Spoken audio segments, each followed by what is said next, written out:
The stench of uprooted earth and chlorine chemicals slapped me like a betrayal the moment I pulled into my driveway after a grueling shift at the county environmental office.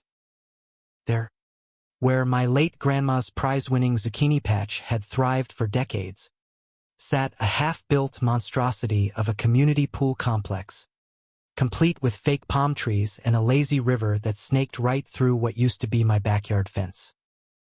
While I'd been buried in paperwork fighting for clean water regulations in our sleepy Texas suburb, the HOA had voted to seize my underutilized land for their precious neighborhood enhancement, bulldozing $50,000 worth of organic soil and heirloom seeds without so much as a courtesy call. Oh, and they had the audacity to bill me for the improvement fees. Let me paint the picture for you, folks. I'm Alex Rivera, third-generation resident of Willow Creek Estates, a once quiet cul-de-sac outside Austin where folks used to wave hello without checking if your lawn was mowed to exactly 2.5 inches. My folks bought this plot back in the 70s when it was just affordable dirt and dreams, turning it into a modest home with a sprawling garden that fed the family and half the block during tough times.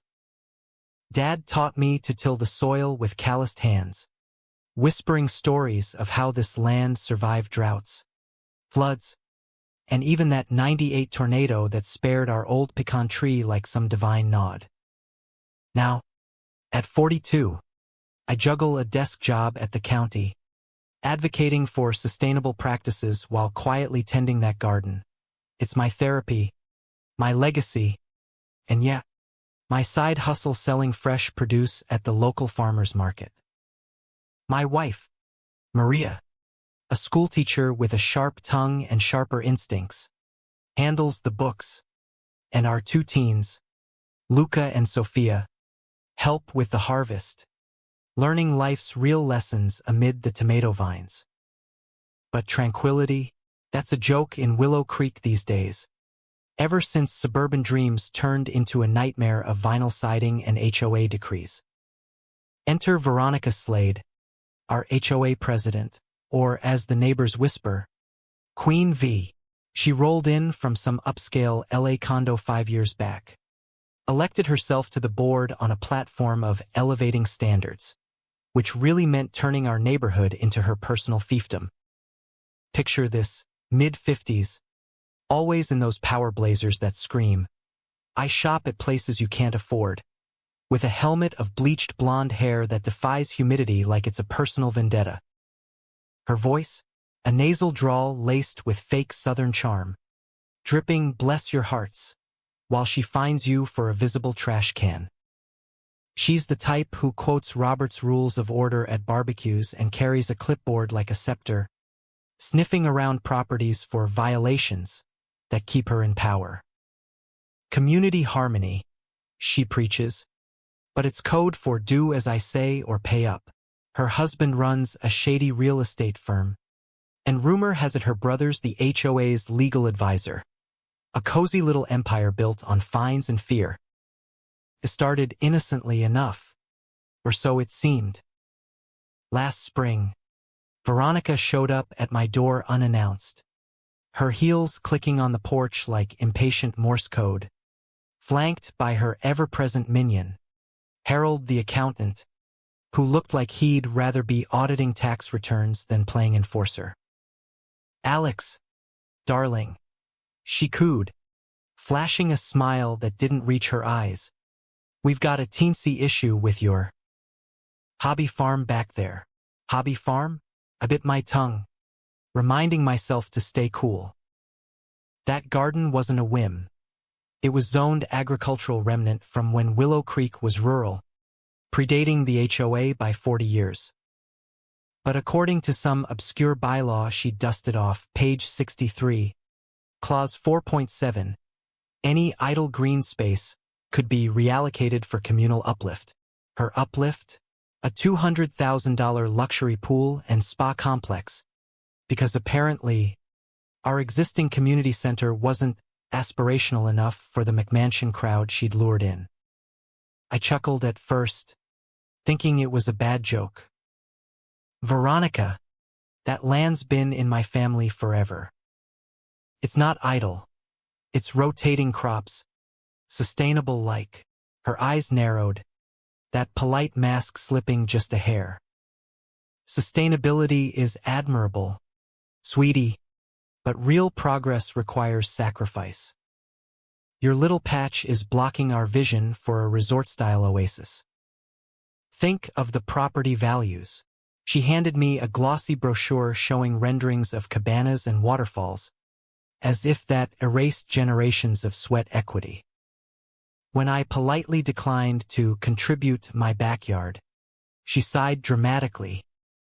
Well, if you insist on being difficult, we'll have to proceed with the vote. But remember, harmony benefits everyone. Harmony, my ass. That night, Maria paced the kitchen, her dark curls bouncing with frustration. Alex, she's gunning for us.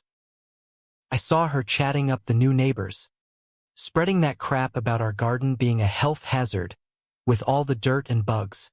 I nodded, but inside, I was already plotting not with pitchforks, but with permits and precedents. I'd seen enough at work to know bullies like her thrived on silence. The whispers started subtle, like weeds creeping in. At the grocery store, Mrs. Jenkins from down the street averted her eyes, muttering something about that eyesore garden lowering curb appeal. Online, in the neighborhood Facebook group Veronica moderated, posts popped up, "Who's tired of that outdated farm plot ruining our modern vibe?" Anonymous, of course, but laced with her signature phrasing. Then the fines trickled in, $100 for unsightly vegetation, another $150 for non-compliant fencing. Maria fumed over coffee one morning, slamming the mail on the table. This is bullshit, Alex. They're calling our pecan tree a safety risk because leaves might fall into their imaginary pool. I stayed quiet publicly, but privately, I dug into county records, photographing every inch of my property line, noting how the HOA's plans encroached on protected wetlands I'd helped designate years ago. Let them spread rumors. I was building a case. By summer, the bulldozers arrived like uninvited guests at a funeral. I came home to yellow tape cordoning off my garden, workers in hard hats ripping up rows of heirloom tomatoes that could have fetched premium at market. The air reeked of diesel and defeat, but Veronica stood there overseeing it all, clipboard in hand, directing like a deranged conductor. Careful with that backhoe. Boys, we don't want any unnecessary mess, she called, then spotted me. Oh, Alex, progress is noisy, isn't it? But imagine the kids splashing in that infinity pool come fall. I clenched my fists, the urge to yell bubbling, but instead, I asked calmly, "Got the permits for this, Veronica?" Last I checked, this land's grandfathered. Her laugh was brittle, like cracking plastic. Permits? Darling, the board approved it unanimously. Your absence from meetings speaks volumes about your commitment. Unanimous? She'd scheduled the vote during my work conference on water conservation. Coincidence? Sure. That night, as Maria comforted the kids who stared at the mangled earth from their window, I whispered to her, "They're overreaching. And when they fall, it'll be spectacular." The smears ramped up, turning neighbors into spies. At Luca's soccer game, Coach Pullman pulled me aside. "Heard you're fighting the HOA over some selfish land grab. Kids need that pool." Man, selfish? Me?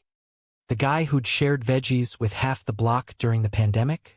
Veronica's newsletter blasted out, "One resident's resistance threatens our communal dreams. Let's prioritize unity over outdated traditions." Maria snorted reading it. Unity? She means uniformity, like her cookie-cutter life. But the hits kept coming. A petition circulated, claiming my neglected property bred mosquitoes, complete with photoshopped images of stagnant water that looked suspiciously like stock photos. My boss at work even got an anonymous tip about conflict of interest, suggesting I was using county resources to sabotage the project. I endured it all silently, documenting every libelous post, every forged signature on that petition. Patience wasn't weakness. It was my weapon. As construction noise drowned out the birdsong, the real absurdities unfolded. They accidentally severed my irrigation line, flooding the site and blaming my antiquated plumbing. Veronica showed up with a check for $20, not even enough for a bag of seeds. This should tide you over, dear. Accidents happen in the name of improvement. I took it without a word, snapping a photo for evidence. Meanwhile, her excuses grew comical. At a town hall, she defended the project with a slideshow of before photos showing my thriving garden as blighted wilderness. We're transforming neglect into luxury, she beamed, as if bulldozing history was a favor. The crowd murmured, some nodding like sheep, others shooting me sympathetic glances. Sophia came home crying one day. Kids at school called us the greedy farmers blocking fun. Maria hugged her tight. Let 'em talk. Mija. Dad's got this. And I did, calling in favors from old county contacts. Uncovering that Veronica's hubby had fast-tracked permits through his firm, bypassing environmental reviews. The pool's drainage? Straight into a protected creek I'd mapped myself. Tensions boiled over when they hit rock bottom. Literally. Digging for the pool foundation, they unearthed an old septic system from the 80s, contaminating the groundwater with who knows what chemicals. Fish in the nearby stream belly up, kids' allergies flaring from the dust. Veronica's response? A mass email. Minor setback for major gains. Your patience ensures a pristine paradise. Pristine?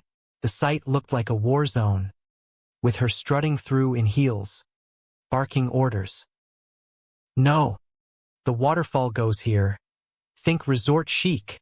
I finally confronted her privately, under the guise of discussing terms.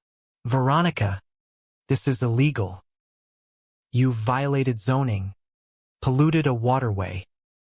Back off now, or it gets federal. She scoffed, her face twisting into a caricature of indignation. Federal?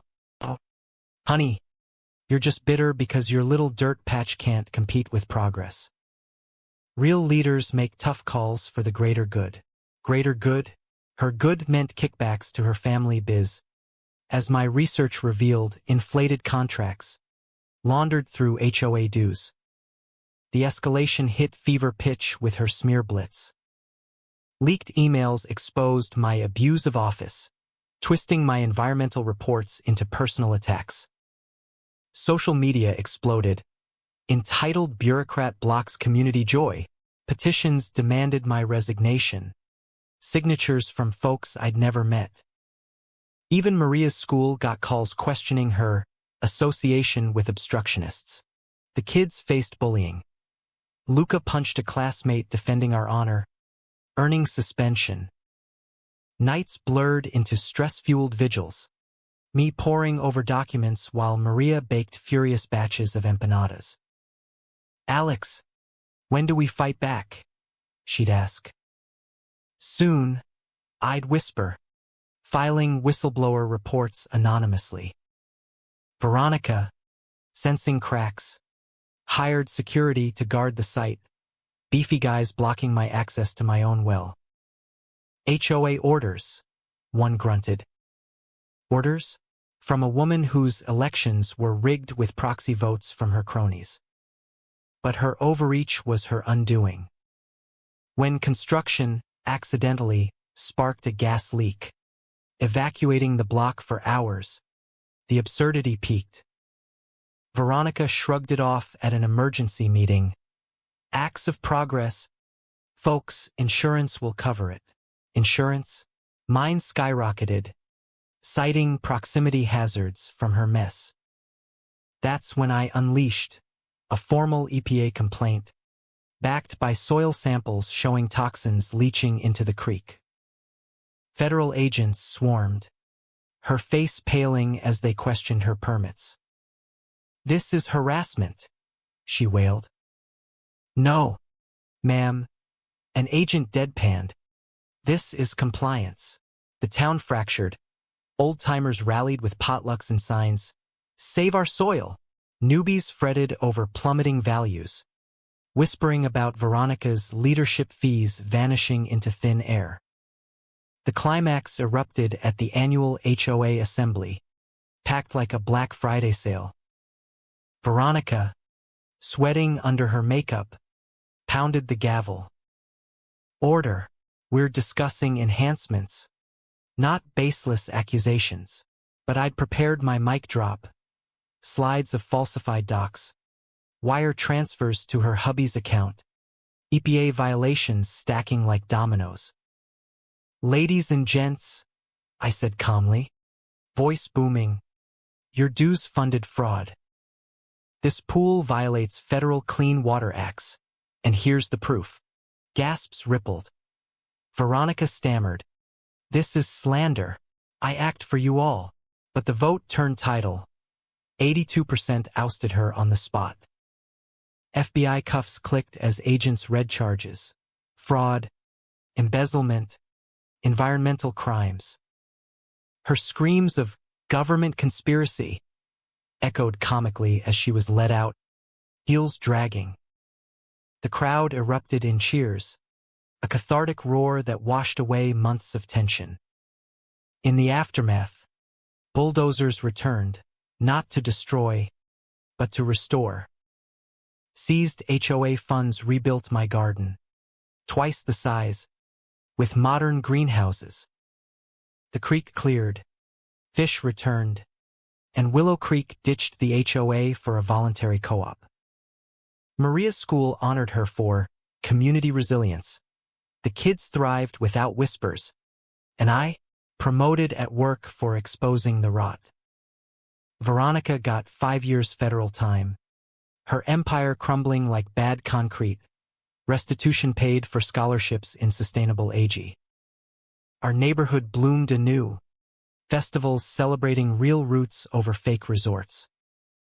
Mornings now, coffee amid thriving vines, air sweet with victory. But tell me, folks, was Veronica the real villain, or just a symptom of a system that lets petty tyrants play God with our backyards? True or false? In the end, silence is the sharpest sword against such nonsense. Drop your thoughts below. Let's debate who truly owns community.